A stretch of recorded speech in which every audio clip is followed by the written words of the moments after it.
il y a un cas qui m'a fait mal en fait. Quand on m'a rapporté ça, ça m'a vraiment dérangé. Parce que, vous savez, depuis plusieurs années, j'accompagne des étudiants internationaux à venir étudier au Canada. Grâce au cabinet étudiant dont je suis le CEO et le cofondateur. Et j'ai remarqué que quand les gens n'ont pas la bonne information, ils peuvent vraiment rencontrer des difficultés tout au long de leur cheminement.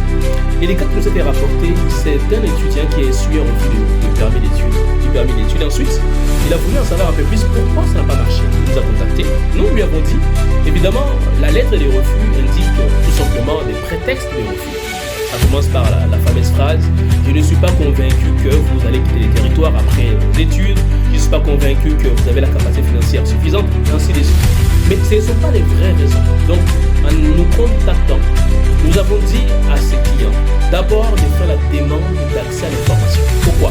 Parce que quand on fait la demande d'accès à l'information, d'abord c'est gratuit. Ensuite, ça vous permet d'avoir toutes les informations qui sont factuelles, qui sont précises, les vraies raisons pour lesquelles un agent d'immigration vous a refusé.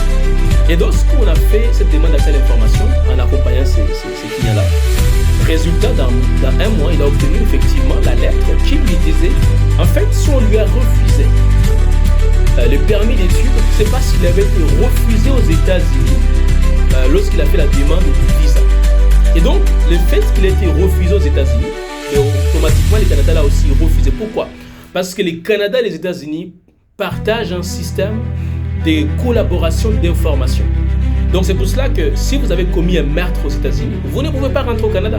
Vice versa, si vous avez commis un meurtre au Canada, vous ne pouvez pas rentrer aux États-Unis. Si vous avez un dossier criminel au Canada, ce dossier va vous suivre aussi aux États-Unis.